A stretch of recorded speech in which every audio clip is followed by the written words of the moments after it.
Hello, folks. How the heck are you? Telemont. So nice to see you.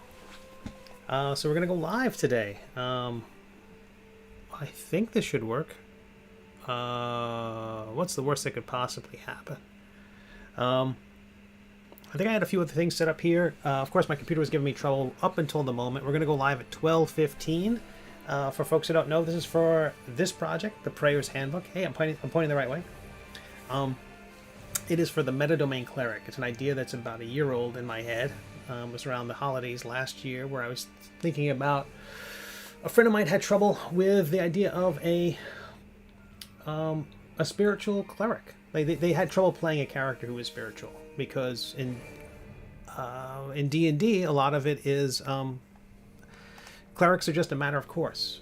Gods are a matter of course. You just run into them all the time on the street. Every level 5 cleric is out there walking on water and raising the dead.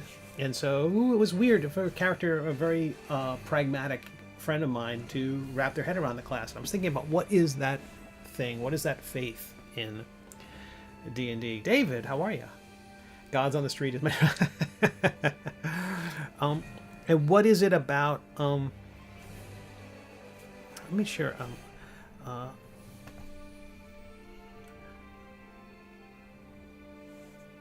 hold on a second.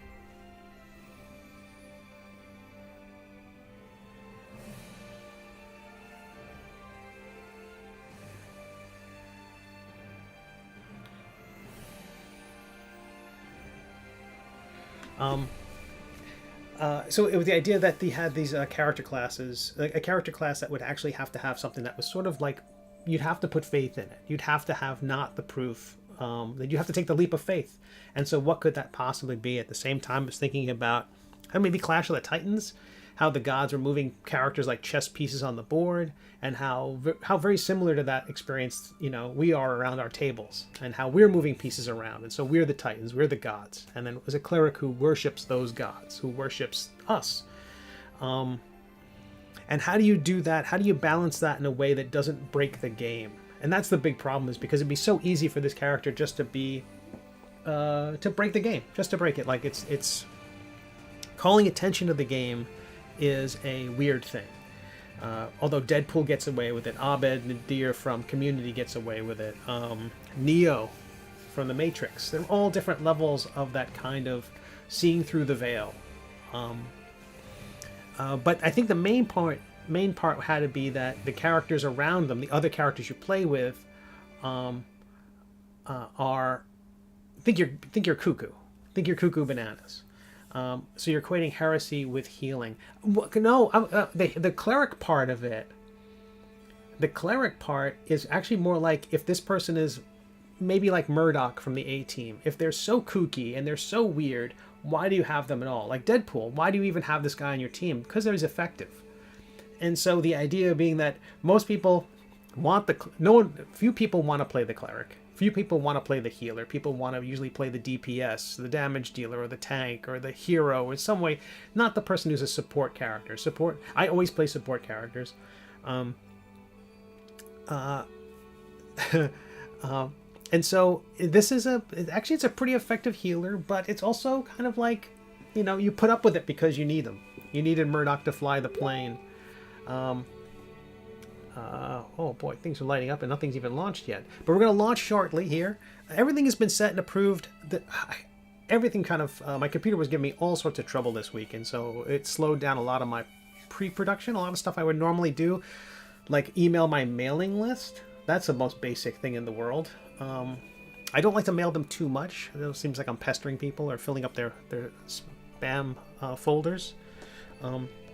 But this cover we're not using. The doctor's. But we're gonna launch very shortly. It says I have the "I'm ready to launch" button. I don't know if it's gonna tell me if it's gonna give me one more pop-up before. But that cover was a little more pastel, and I kind of liked it. But it was, I kind of feel like you want more vibrant colors. So we went with the blue one and this brighter one, more of a Sylvan kind of Here we go. I have read the details.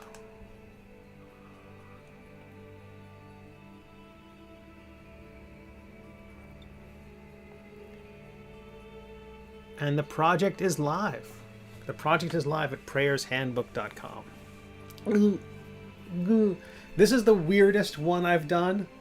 This is absolutely the weirdest project. Hey, Streamlabs is pitching in right there. Thank you, Streamlabs. That was totally an automated message. This is a weird project because it's not... Intoximancy is an easy thing to explain. A boozy wizard almost like writes itself. Then, what's that Kickstarter notification? Is that it telling me that we're live?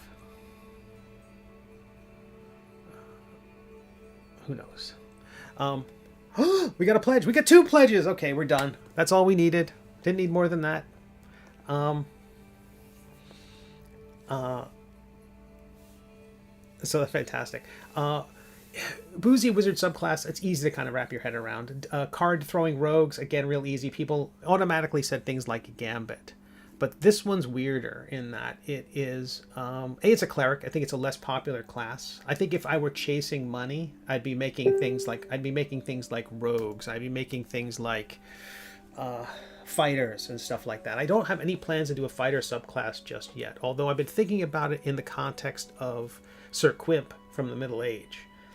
Coming up with a mechanism for how his character is. He's almost like a vanilla fighter, a vanilla warrior.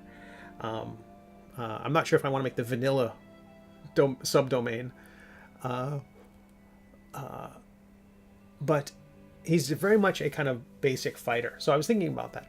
This campaign, let me see if I can show it on the screen here. Let me switch over to the minis for a moment here. Make sure I got everything popping up correctly. Reload. Hey, everything's weird. And there's lag on my iPad view of things. That's fantastic. Okay, let's see if we get this back.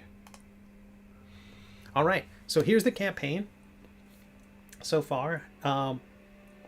It's also one that had a name change kind of partway through the process. It was called Metadomain for the longest time, but Metadomain became a really difficult thing for people to wrap their heads around. Like, Metadomain, what do you mean by that? And plus, with Facebook using the term meta, it's kind of like, well, they don't own that. They can't ruin that for the rest of us. And so I also had the domain name The Prayers Handbook. That was one of the my own little epiphanies with this project, was that each one of the subclasses I've made so far, the characters get a magic item which levels up with them. So the idea being that it really was inspired by the Instrument of the Bards from Dungeons & Dragons 5th edition. The idea that a person, that there's cool magic items, and my bard got it at a very low level, like level 5 or something like that. And it was this sort of fixed thing. It had all these powers, all these cool abilities, but it was a magic item he had. It was really great to have, but it never really grew. It never evolved with the character. And so there was something, so what I wanted to have was that kind of magic item that grew to its full potential.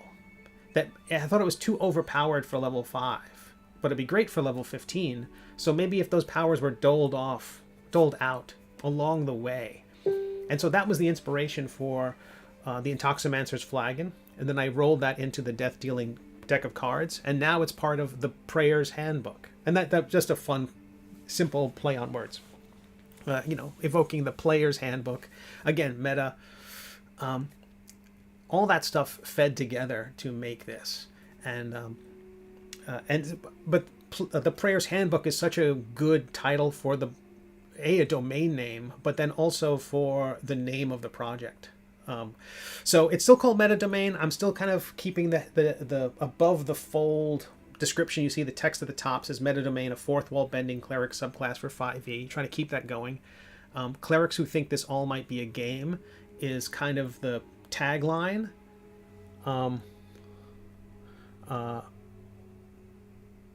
It's the tagline that I've been explaining it to people at comic conventions and things like that, at gaming conventions. As soon as I say that, they go, oh, okay, I get it. I understand what you mean by that. Wow, the phone is lighting up galore. And then here's the campaign page itself. I have this little bit of text at the top that kind of explains this contains everything you need. Shows that 5e logo I put together. This part I added. None of the other campaigns had this, which was, let me just really explain what this is and throw in a few things. These are the things I would say at comic conventions would get people to light up. Like at level 8, the metadomain cleric learns their player's name. Okay, so that's a really weird idea. It can go a little bit deeper than that. There's going to be a page in the book where the player's name, that's how meta you can take it more meta than that. You can say, I want this, I don't want the player to be me. I want it to be another character that I cook up. Like, I'm playing Eddie Munson, who's playing this cleric. Weird. As weird as you want to make it. But there's no reason why that player has to be you. Another inspiration for that was designing character sheets where everything on the character sheet defines the character and is something you sort of learn along the way in the character creation process, except the player name. The player name is when you sit down to play D&D and you have the stock character sheet in front of you that says player's name, and you're supposed to put your name in there first before anything else happens. I'm like, you know your name. It's unless someone else is collecting the sheets, you're going to hand them out, or they're pre-gens or something like that. It's kind of having the player's name on there is now that's part of the game. Don't fill that in just quite yet because you don't learn that till level 8. So these are the two covers we were showing. Here's a little montage. Those are just mock-ups of what the interior pages might look like. I'll show some of these paintings, digital paintings, a little bit later on. Some of them are based on sculpts I sculpted here on the channel over on Twitch and on YouTube. And then some of them are based on photos, Adobe stock photos. So I'll go through their library. I want to find someone who's holding a book, and I found a photograph of a person dressed as a nun holding a religious text, and I take that body and put a new head on it and put like add magical effects and paint over the whole thing, but basically use it as reference. It's not photo bashing, but that's probably where my process starts. I legitimately purchase stock images or license stock images, either through Envato Elements or Adobe Stock, assemble a collage, roughly get the figure the way I want, and and use that reference heavily to make my other figures, unless I'm sculpting them from scratch. Sometimes I take photographs, or I have photographs of friends from Ren Fair and things like that, or photographs of I haven't found my way into the books just yet. This is the description of the various functions in the book, various features in the book, and I think one of the keys is the subclass is Epiphanies, which you have at every level, and they're not a lot of D&D, a lot of 5th edition of Dungeons & Dragons and other 5e books. The functions that you have, the things that happen as you level up, are almost always things which are power building. They increase your hit points, they increase your power, they increase the number of dice you roll when you hit. You get an extra attack, you get extra, usually combat related, or healing related. So that's still combat related, healing damage. They're damage related almost always. Sometimes they can be situational, like you increases your chances of spotting a trapdoor or something like that. So either dungeon delving, exploration, survival, combat. It's almost always that stuff. Rarely is it, I don't know how often, if ever, it's character building. And so at these levels, every level you get an epiphany. These aren't fleshed out yet. This is what I'm going to spend the next month working on. They are things that you learn along the way. They might just be questions that you add to they're sort of like prompts that the book gives you to play this class, and things you think about as your understanding of the world evolves. And there might be a menu that you select from at this level, or it might be multiple things. But the idea is you're never certain that this is a game. You can't ever be certain of that. The book drives that point home, because ultimately you don't know what the metaphysics of the world is. That's really up to the game master. The game master can reveal when you all hit level 20 that you've all been in the Matrix this whole time. Some of them have taken... I've seen games that have gone D&D and suddenly become sci-fi. So there's all those possibilities. But with the metadomain, there's all these things, these epiphanies you have along the way, and they're meant to spice up your role-playing. So I've talked about this before. Intoximancy might be equal parts RPG. Role-playing, it's like a role-playing game. I think of the game as the mechanics, and the role-playing as the acting and improvisational part. Intoximancy might be equal parts role-playing and game. Death Dealing was heavy game, less role-playing. There was very little lore put in there. I hinted at the possibility of an organization called the 52, but it was very, very light. Very light world-building elements in there. This is heavy RP. Good amount of G, I think. It's got some good abilities and good bonuses. But an epiphany at level 8 is you learn your player's name. And this comes in the form, almost every level 8 feature of a cleric is a damage increase or a healing increase of some kind. And that's what this is. It's a damage or healing increase, but you invoke your player's name. I think of this as like Doctor Strange, the hoary hosts of Hoggoth, or I don't know. I have a whole chart full of, let me pull some up, where you can evoke these other, and there might be a chart that I put not in the book itself, but as a supplemental thing, because I feel a little icky about it, because the thought was that you could evoke other characters. You can evoke other people, like let's say, the glorious grimoire of Gygax.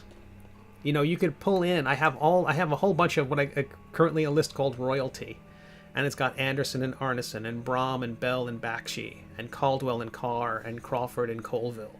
It's got all these things alphabetically sorted, so you can have an alliterative exclamation when you're hitting somebody with your hammer or casting a heal. And that's sort of, but it could also be, you don't have to use a royalty. Ideally, you'd use your own name if you're going to refer to yourself, if you're the player who's playing the character. Does the character know their allies are players as well? They think it. They think everybody is. They think everything is a game. They think they think this whole thing might be a simulation, that the gods are pushing us around, and that we might be pieces of paper, and that the universe is they think among the epiphanies is that one of the fundamental element of the universe, if you break it all down, is a thing called points, and that we're all made of points, and the stars are points, and you're made up of points, and if you lose your points, you die, and that everything in the world is made up of points. But they presume the other people are players, but they never get to pierce that veil. You can't say, "Hey, that's my buddy," whatever. That's very exactly. And so it's got to have that. Hopefully, lots and lots of flavor, lots of fun. Again, how you play it, whether you're playing. I'm also going to say a lot of tables devolve into meta. Like Sam Riegel in Critical Role will often make a meta reference. And they laugh it off. Most tables do. Most tables will, you'll find pop music lyrics winding their way into a story. Things like that. And I don't want to give this person a license to ruin the game, but hopefully in the hands of a deft role player, this is going to be a lot of fun. One of the nicest things somebody said when I said, I have this idea, I got to do it. Someone said, this is the first character I've wanted to play to the end. And what they meant by that was they want to level this guy. They want to take it all the way to level 20. And most of the characters I've designed so far have been, the subclasses, most people will never see level 15. Most campaigns wrap up around level 13. Very rarely does a game get to level 20 characters. Even Critical Role has stopped doing that. They've ended their campaigns at level 13, and then they've come back to those characters 6 years later. Here they are at level 17, and not 6 years later, a year and a half later. Here they are at level 20. 28 backers in 15 minutes. Oh, that's wonderful. I should be looking at this on the screen here. That way, not that way. That way. Very excited about this one. One of the things I did with Intoximancy was I came up with the idea. not a new idea. I wanted to include a nemesis creature. So the Intoximancers have the Buzzkill, the ridiculous Buzzkill, which I tried to sculpt, by the way. Well, I did sculpt, but I recently got a 3D printer, and I've been printing large figures. This is the Intoximancer. I don't know if I think too much light on him at the moment. I have so many lights on, it's daylight. I never stream at this time of day. But I sculpted the Grognard and printed the Grognard. And sculpted as reference, you can see here the foot is little changes between here and what you see on the screen. Like the cape you see in the over there is just painted. There's no 3D model holding it together. I just kind of brushed in a cape. So you'll see it's different from this. And this in the figure, his foot is flat on the ground. But this is actual size. It's a large creature. And one of the things I have in this campaign is a stretch goal of 10,000, if we make it, that I will talk with my casting company, the one that makes the mini kits, about getting these made.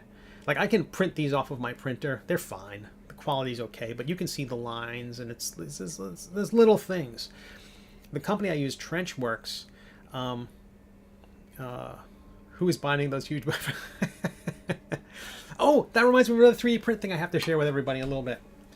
That's also could be another stretch goal if we hit... oh, thanks, David.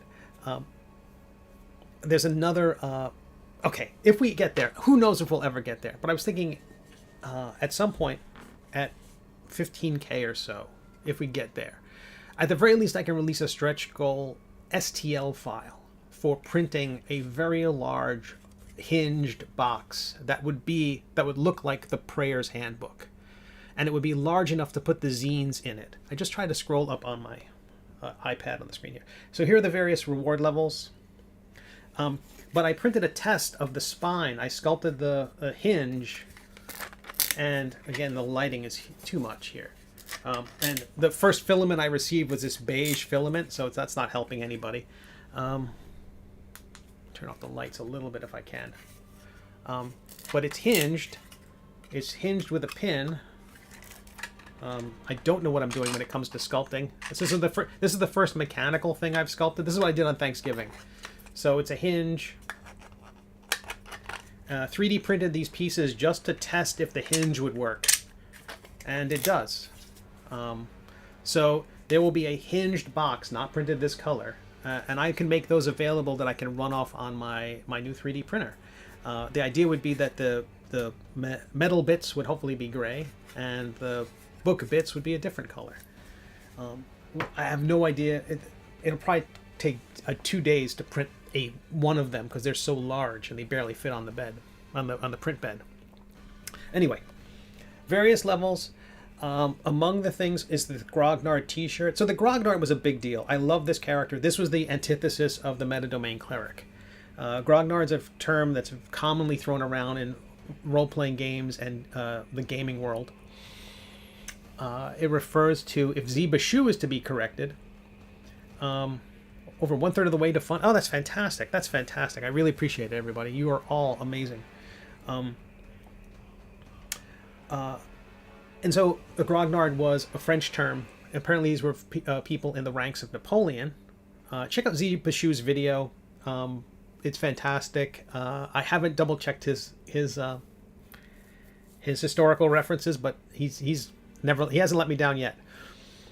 And he streams on Twitch, so check him out. He animates all his stuff. It's animated spellbook, Zebashu. And so these Grognards were these kind of older complainers in the Napoleon's army, and that term, because of wargaming, found its way into role-play games as well as the kind of older creators. So the hope here was not to create something insulting, not to create something which is dismissive. I mean, I guess it's a monster, but I wanted to make it kind of badass. I wanted to make it sort of like, you can own that term. And I do think some older gamers proudly call themselves Grognards. And I think maybe to some degree that might be the self-image. Older, they have the books, and they're badass. And among the ability, the axe is mostly just because you got to have an axe. But there's abilities like throwing the book at someone and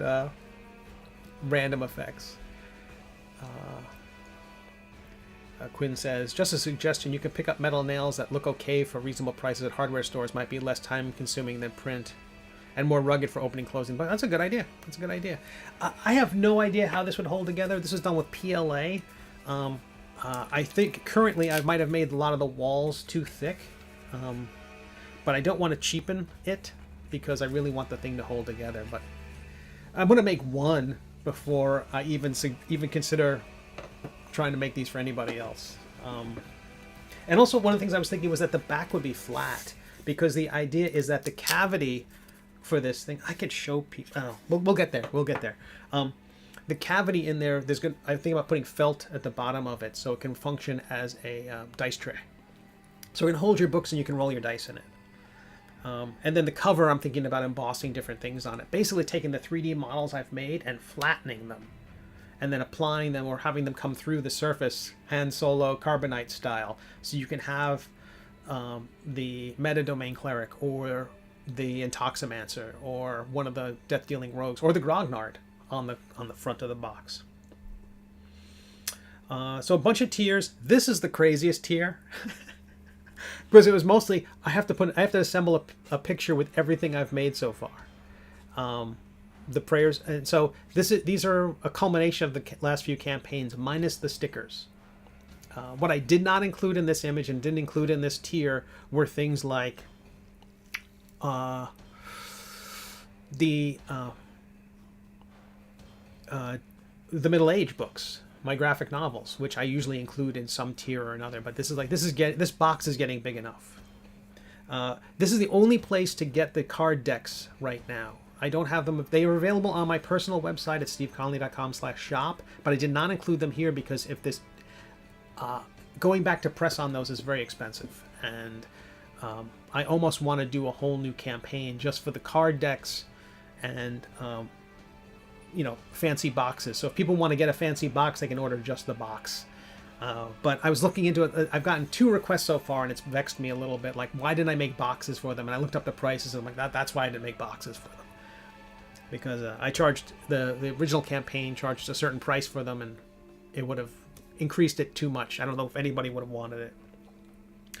So deluxe paper is kind of a go-to simple stretch goal. I like doing this, but it saves me a lot of money if we use regular paper. If we use 80-pound paper, that saves me a lot.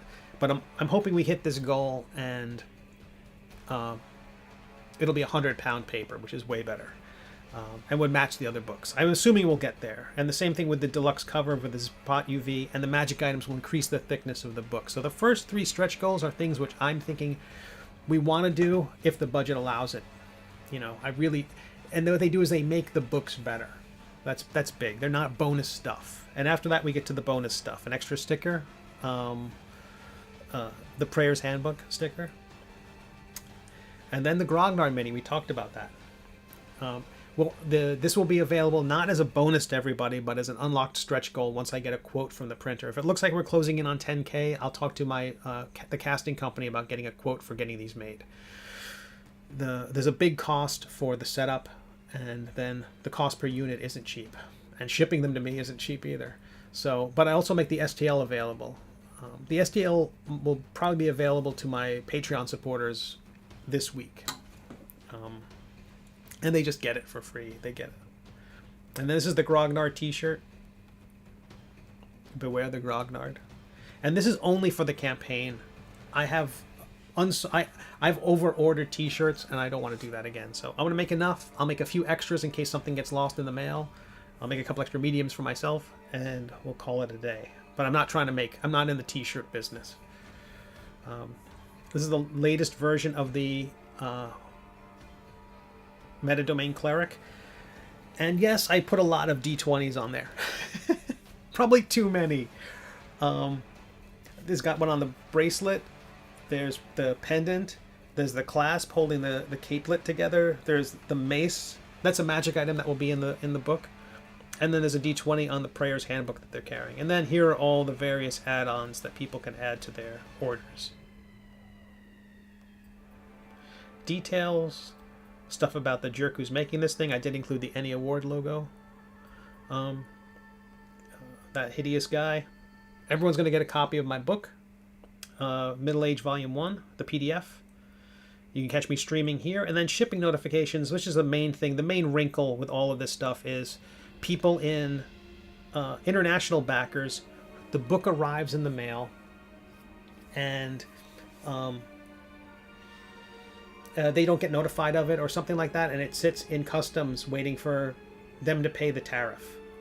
And then after X amount of time, the book gets returned and they don't get their book. So it's pretty bad. So hold on a second, let me get the minis back up here and I'm going to show you some more artwork from the book. And I definitely have to mail my mailing list. I haven't even let them know about it. Everything was so cuckoo bananas this morning. All right, let's get this back up. So this is the cover of the hardcover book. This was the original sketch I did of the Grognard. We did this whole, it took about 8 streams in total. So, and I did some work offline. So about 21 to 28 hours from the sketch to the sculpt to this painting. And I think it stayed pretty true to the idea. If anything, I managed to increase the energy of it a little bit, which is shocking. I thought it was never going to be as good as the sketch. And that was the illustration that's currently for the t-shirt design. Now the part of this that's a little weird and I need to work on it is, I think that chest piece, it has the scale mail. I think I need to shade that. It needs, so it has a curve to it, so it's brighter on the right and gets darker behind the books. That will pop the books forward and give the whole section, it'll feel less flat, I think. So there will be tweaks before it becomes a t-shirt. This is a photo bash, kind of. It started there. There is a photograph, and I can show folks this later. Perhaps I'm going to stream again this afternoon for my Thursday afternoon stream. This started as, there's a Adobe stock image of what looks like a evil priest, and holding the book, and I don't know it, and I'm like, and then I found a picture of a lizard, the face of a lizard, and used that, and then I just painted over the whole thing. I raised the shoulders to make it more of a heavy collar. Roughed in some wings, painted scales on the hands, did a 3D model of that book and replaced the book that the guy was holding. Painted in runes on it, added scales and horns and fins and ears and all sorts of stuff. I was really happy with this guy. One of the things I'll say about the 3 images of clerics we have so far is they're fairly static. They're not dramatic, and I need to have some where it's like, they're casting spells. One of the spells in this book is Power Word No, and I have an idea for that. It's going to be like a cleric where they're just like, and the idea is the runes will form kind of that red no logo, which might be a t-shirt. This one was like bashing 3 or 4 different images, and then 3D modeling a book, and there's I'm just making up capes and making up logos. Moose, how are you? In 30 minutes, that's great. So the goals, talking about goals for a moment, the Intoximancy had a goal of 1,000, Death Dealing had a goal of 2,000, and this one had a goal of 3,000. The goal here is 2,000 up until yesterday. I just felt like this has more expenses, the t-shirts, things like that. The minis aren't getting cheaper to make. Now this is kind of a stock image you'll see in a lot of places. There's a documentary on Nostradamus on iTunes, and I saw the same basic pose of the man gripping the book. So I started with that, painted over the whole thing. I don't know if you can see the various textures and stuff I put on the robes, and that's a whole new 3D modeled book, and I painted over the hands and totally redid the face. The face in the original one is in shadow, and I had to give him a nice big bushy mustache and a huge Gandalf nose. And then this is a nice piece. This is full of little Easter eggs. This will be in the book on the page about the Prayer's Handbook and how you design your own. But little things like that, like, we talked about this on the stream, about the mechanics of points and all that. Oh, and that's a wizard, Angus MacGuffin, a Intoximancer. So that's the art so far. There's a few other pieces I didn't include here, but you've seen those. Is Nostradamus? It very well could be Moose. That's good. But I'm very happy with how this guy turned out. There's also, I made reference to a Hydrahedron is another monster that will be in the book. Creature, I should say creatures, not monsters. I don't know them. I don't judge. All right, let's get the minis back here and we'll get our browser back up. Oh, that's something else I was going to show everybody. The book concept. I did have a. Let's do that. All right, so this is the 3D sculpting program where I sculpted the artwork for the cover, and which became the mini.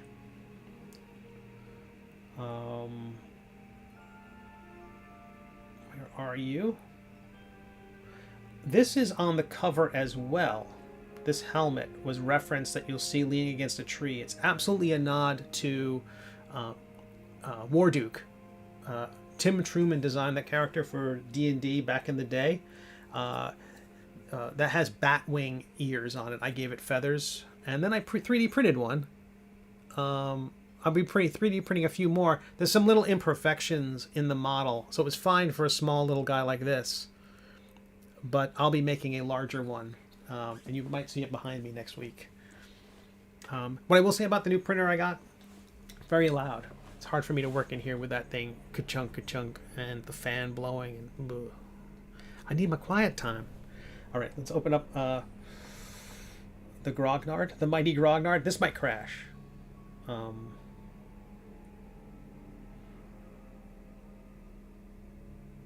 Hey, it opened.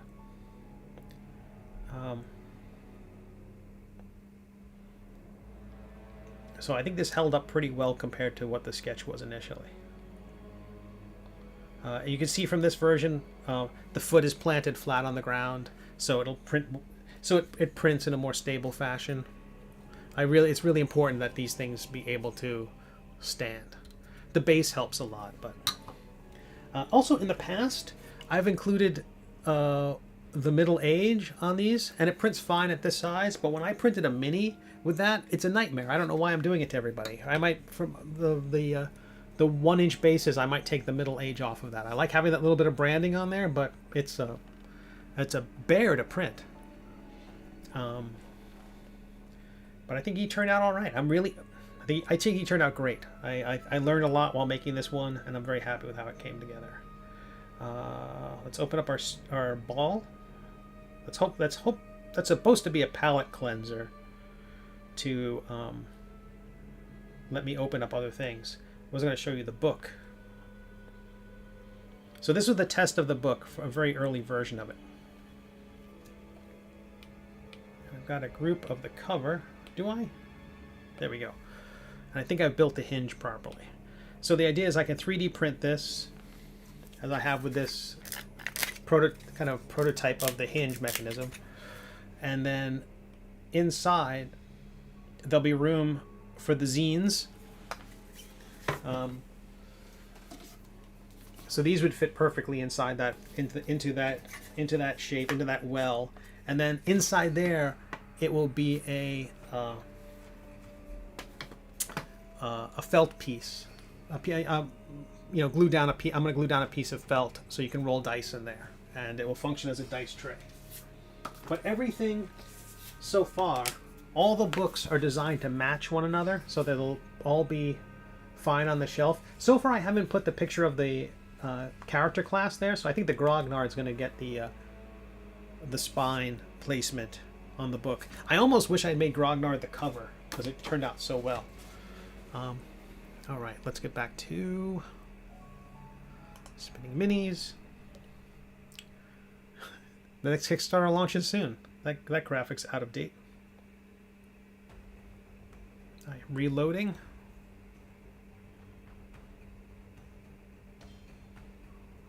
All right, where were we? Where are we? Restream. Holy cow, 55 backers. That's fantastic. Thank you, everybody. You are a delight. That's amazing. And we're like half an hour into this. It was supposed to launch yesterday. Today, Matt Colville is launching or has launched the MCDM game. Oh, DEG, thank you so much.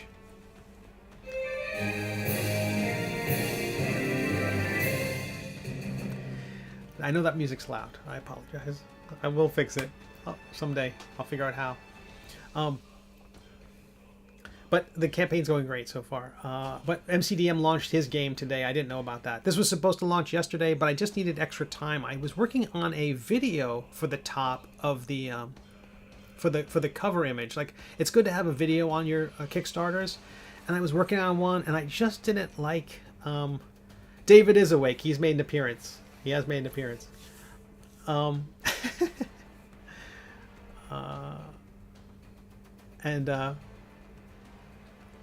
Just include a printable poster with each mini.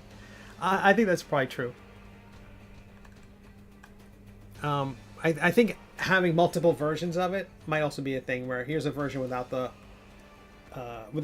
emblem at the bottom, but it prints so nice when it doesn't have anything at the bottom. But on the larger three up figures, it just looks great. I did get new PLA, which I'll be trying. The first batch that arrived was just this beige and black, and I thought both of them are going to be will have trouble being seen on camera. But the gray PLA just arrived today, and so I'm going to print these figures with that. But I was really impressed with how smooth the cape is. The very minimal layer lines at all. Yeah, lovely, lovely, lovely. So the next convention I'm at, you'll see these on the table. I think it'll make it easier for people to see from a distance, and then I think they'll be available for sale as well. So I think a lot of the people who read the Middle Age will like that, because a lot of people who read my webcomics and my graphic novels, they don't play D&D. I know, what's with these people? They don't play D&D yet. Maybe they were waiting for Matt Colville's game to come out. But they would like to have a statue of Sir Quimp and Melvin the Magnificent and the baby dragons and all that stuff. So I'll be making the very first PLA I printed out was very soft, almost rubbery. I'm not sure if it was sitting in their factories for an age, but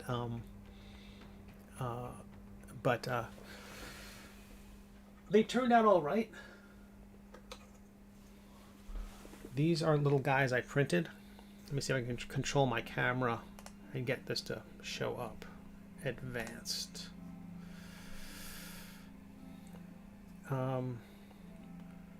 Autofocus off.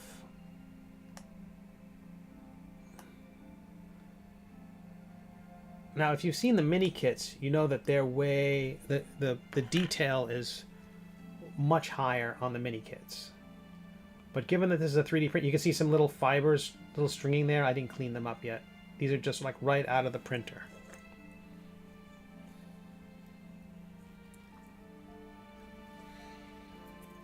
And I have had a few print fails. Look at that guy. Apparently this was not a Bamboo Labs filament. That was another company, and they recently released a no stringing version. But this is a print out of the machine.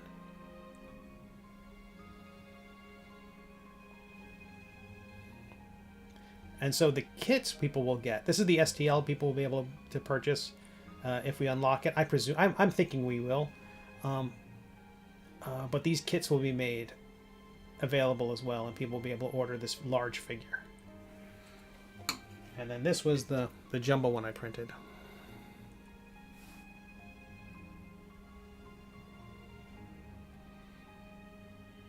Got those hollows. You can see little tabs here and there where there was a support which was holding it all up.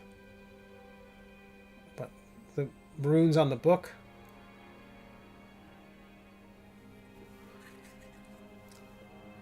And this is an FDM print. So this is coming out of film. This starts off as a spool of filament, gets heated, and then gets turned into that. And I think that took about 10 hours to print. My 15-year-old has already taken a stand and switched to Pathfinder completely. Your 15-year-old took a stand, Deej. That's fantastic. Oh, what are you doing there? Oh, you're beeping. Took a stand. That's the delight. I love that so much. I don't blame them.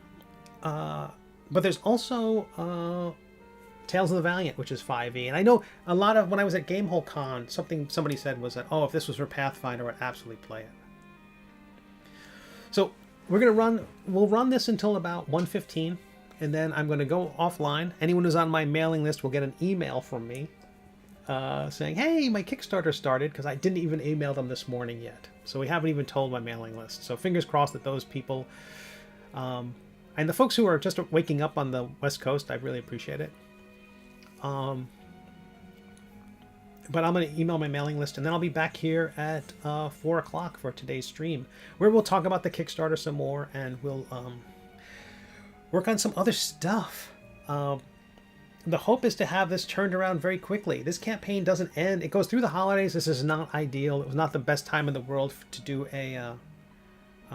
anyone who supported previous Kickstarter already got an email. That is one of the secret sauces of Kickstarter. It's one of the reasons why, even though BackerKit has reached out to me personally a few times, other services have too, Zoop and Crowdfunder, and I'm like, I'm not gonna, I can't do it,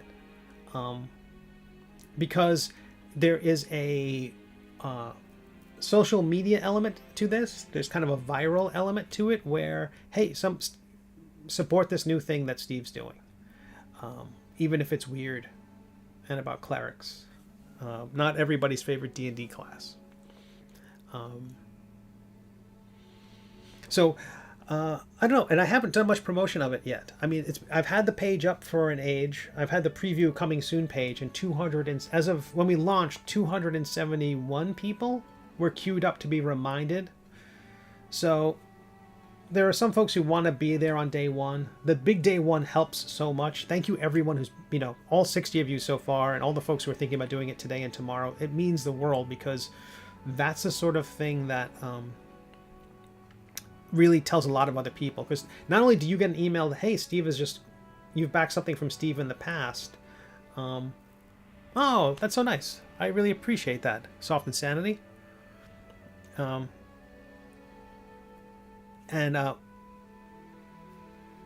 idea is that not only when I back something, people who are following me said, Steve Conley just backed this the person you follow just backed this other thing. And a lot of the other services don't have that. Now, BackerKit has some wonderful things, like they'll do an email blast, and they do some really cool things. Like let's say you have 100 people on your mailing list, and they'll email everyone the campaign is launched. And they will then remove, let's say 50 people backed it. They will remove those 50 people from the next email blast, and they'll send out a reminder. Hey, the campaign's running. And they're not going to pester the people who already backed it. That is awesome.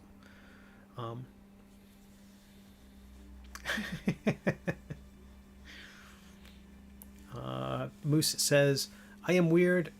I don't want to deal damage in D&D, which is what most official classes, subclasses focus on. Right? That's really interesting, Moose. I like that. That's really funny because Folding Ideas has a video about that in relationship to Warcraft, World of Warcraft, where you're playing wrong. It's the idea that you're not... This character is playing a halfling, a hobbit. I forget what the analog is in World of Warcraft. And they're like, well, we don't wear shoes. So their character didn't want to wear boots. But boots is a big stat boost. You might need it to complete a set of armor that gives you a whole bonus. So you don't want to wear boots. You're playing wrong. It's rude to suck at WoW. Right. And that idea that you're playing wrong is really funny. And so, yeah, if you don't want to do damage, that's kind of cool, especially if the team knows that. But then there's other people. What I will say about this project, the Prayer's Handbook, is that it is not... This shouldn't be someone's first role D&D character. Absolutely not. It should be... this is for someone who's like, okay, I've played Dungeons & Dragons. I like role-playing. I like playing a character. This is absolutely for people who want to play a character, and not just Rorschach or Batman. And there's nothing wrong with playing Rorschach and Batman. This will make, I think, but I don't know, a third of D&D characters are that. What do you say? Nothing. I'm gruff in the corner. I was playing in a game, and there was two people who were supposed to interact. They weren't supposed to, but they were two players, and they were both playing Batman, and so it was no conversation was happening. No, what do you think? Who's asking? It's a lot of that. Whose line is it anyway that goes nowhere? The biggest problem I ran into is most combat spells that don't do damage require concentration. So I cast that spell and then either homebrew rules that let me do other things or hide in a corner and get bored. Yeah, I'm playing a cleric right now, and a lot of fighting for that bonus action. Concentration. I'm either casting Bless or I'm casting something else that eats up concentration, and you can't do anything else while that's happening. Or the only things you can do that aren't that require, or either they're cantrips which do nothing. They're just kind of like, okay, I'm just over there with my water pistol while everyone else is swinging axes. But there's not much you can do situationally. Like, let's say you want to slow down the environment. That's concentration. But that competes with the Bless, and that competes with... Yeah, I totally agree with you. I understand why they do it. It's a great resource to... It's a great thing to throttle players so they don't go overpowered. They're not overpowered. Like, you can see... Basically, they say anything that's so powerful or that totally changes the environment, the battle environment, they put a concentration price tag on that. So... You can't do that more than once. But there are some things which I think maybe shouldn't count. Especially if you're almost a non-combatant. Like, or maybe that's a subclass. Maybe that's a subclass that allows... It's a subclass or a feat that allows you to multitask.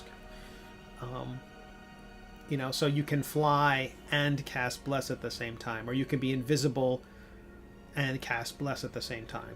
Both are concentration spells. Maybe there's something of, deeper concentration is a feat that you can take and allows you to concentrate on more than one thing at a time. Then when you get targeted, you have to make two separate Constitution saving throws, one for each concentrated spell to see which one falls, if one of them falls. Or a class that only can do concentration spells. My solution was coming up with new spells that had alternate fail conditions. I like that a lot. DEG says, "Water." Now I want a kid-friendly campaign complete with super soakers and Nerf guns. Absolutely. There is a game DC Bradshaw has done called Little But Fierce, and it is a simplified D&D. It's available on DriveThruRPG. It's not that expensive. He's threatened to do a Kickstarter to get the book in print, but it's almost like a completely redone version of the standard reference document, the SRD of D&D. So it's basically 5th edition, but simplified. I think one of the big confusing bits of D&D is that your character has levels and spells have levels, but those are two different. Those have two different meanings. The word levels means two different things. I think that's a design fail. That's a flaw from. That's a 50-year-old design flaw. And Simple But Fierce changes the spells to class. Either changes levels to class or the spells to class. So basically, you've got class and then you've got levels, and that helps tremendously. That you at least have two different words for the thing. But check it out, Little But Fierce by DC Bradshaw. It's very cute, and there's some other RPG games that came out in the last year that are very kid friendly. There's one about Scouts. I think it's Girl Scouts specifically, and badges, like merit badges, are used as a kind of currency and leveling up system, which is really amazing. And the Kickstarter included badges, which was brilliant. Patches, excuse me. And which is great because patches are fairly affordable. I'm sorry, there's a mosquito on the wall. Be right back, gotta wage war. I understand that. Last week I barely exercise. I'm basically just trying to stay alive at this point. And but I go for a walk every day. And at some point, an insect found me and decided to put all these. I think it was one extremely hungry bug bit my leg like exactly 10 times, almost in a geometric pattern, to the point where it looks like someone had put a Borg implant on me and it fell off because they're all perfectly spaced. But holy cow, do they itch? I'm like, anywho, you're all lovely. Holy cow, 62 backers. This is amazing. This is my third role-playing game supplement. The very first one I put together was called Intoximancy. It was a little over a year ago. The response to it was so kind that it sort of inspired all these others. Not sort of, it inspired all these others. A lot of these things take place in the world of the Middle Age, which is my webcomic, which I encourage everyone to check out at middleagecomic.com. It's on Webtoons and Tapas and Go Comics. And so this project allows me to world build while also this project allows me to world build, and it's a lot of fun. So I get to build the world of the Middle Age and build out the areas of it that don't take place in the story. Did we lose a backer? Is that what just happened? I can't tell. That's the funniest thing about Kickstarters, by the way, is the stress. I know people are like, oh, you should be fine by now. You've done so many Kickstarters. It's all, easy peasy. No worries at all. I'm back because you didn't say me. That's fair. But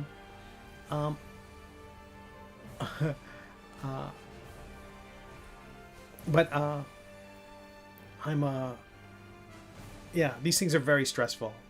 I don't know, but I don't know what to do without them. I have thought about ahead, like 5 years or so. There's going to be a time where Kickstarter goes away. I don't know what that future looks like.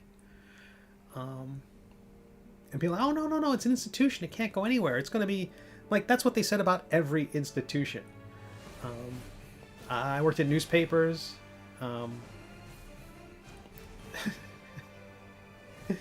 71.5. Okay, I want to get the number sixes right here. 666666667% funded in under an hour. That's fantastic. That's fantastic. Yeah, we launched at 12:15. We started a little bit late. Again, my mailing list hasn't gone out.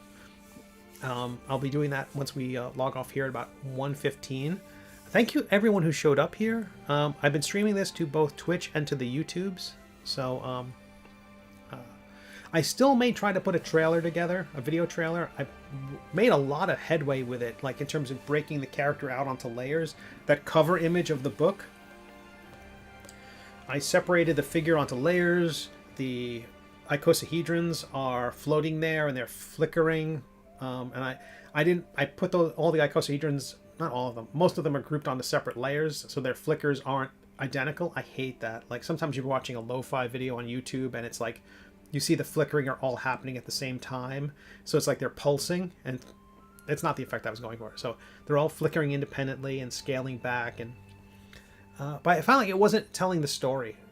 It wasn't telling the story. It wasn't saying the main line. The main line of this is metadomain clerics think this all might be a game. This all just might be a game. Even writing that line, all might be. Metadomain clerics think this all just might be a game. Might just be a game. Might be just a game. I don't know how to. There's different inferences depending on where the word "just" goes.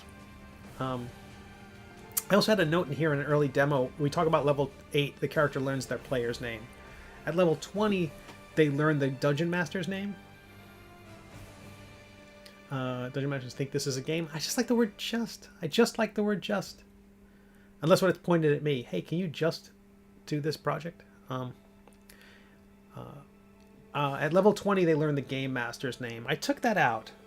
Level 20 is irrelevant, almost irrelevant to most Dungeons & Dragons. It's never going to come up. It's definitely true the point was that at level 20, the cleric was going to learn the dungeon master's name and gain the wish spell, which seems very right to me, because the wish spell you ask is often placed at the, can I just pay 15 for this art? I wish they would say it in the context of lowering expectations. It's more like when they say just, this was a client I worked with for many, many years. I'm sorry, it was a startup. It wasn't a client. I was a junior partner in it. And every time any art request came by, it was just, can you just put these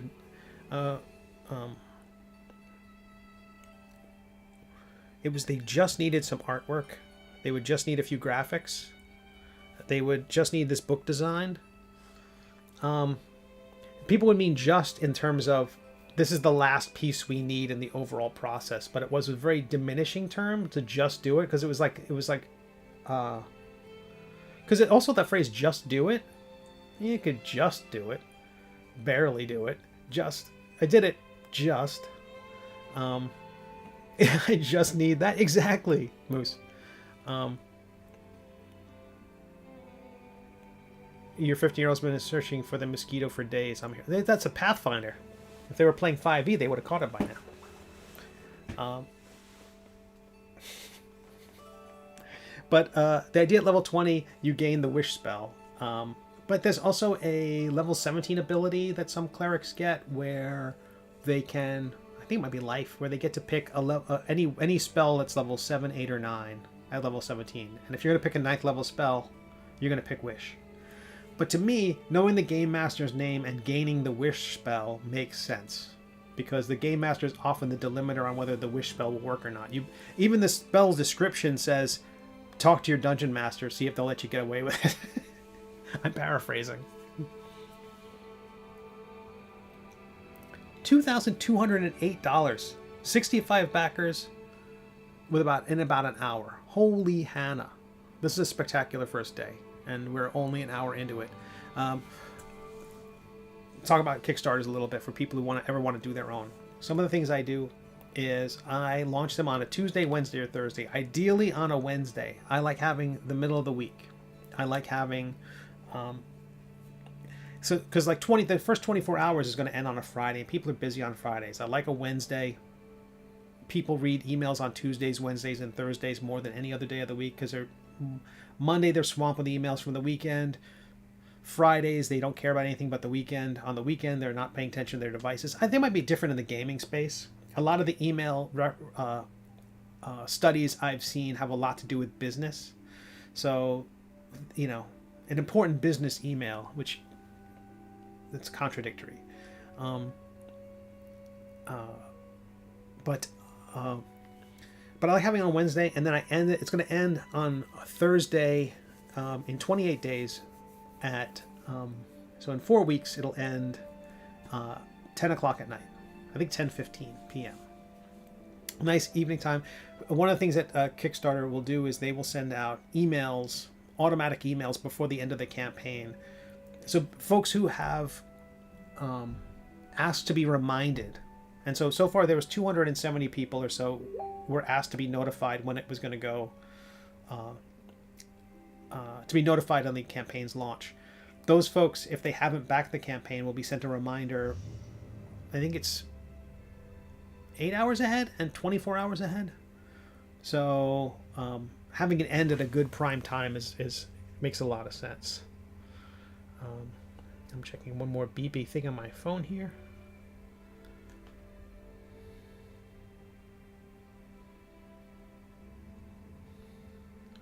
Why is my phone beeping?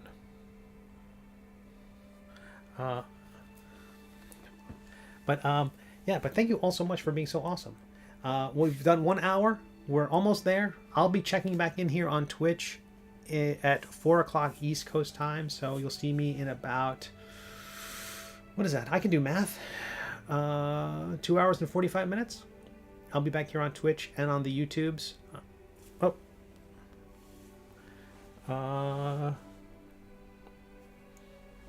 That's funny that popped up. But thank you all so much.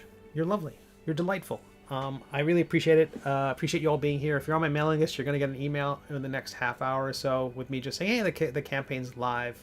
Check it out. And also, if there's any feedback on the campaign itself, like how it's organized, anything like that, let me know. Oh, darn. Is the mosquito back? He shook off the attack and is coming back for more. But any feedback on the campaign itself, it's too complicated. What about this? What about that? Anything like that, just let me know. If you're on Twitch, you can check out the Discord, or if you're on YouTube, you can leave a comment here. Anything like that, any feedback that can make the next one better, I'd appreciate. But I'll be back here at 4 o'clock till 7 o'clock, and we'll work on some more stuff specifically for this campaign. I got a book to finish. So, and again, anyone who's backed the previous campaigns, I think everything for Death Dealing is out. I try to figure out the Kickstarter command. Oh, I don't know if I've done that. I don't know if I've updated it. But if you go Cleric, that should work if the commands are working. Exclamation point Cleric. But check it out. Thank you, everybody. I will see you all in a few hours. 67 backers in an hour. You're a delight. Thanks, everyone. I'll check you later.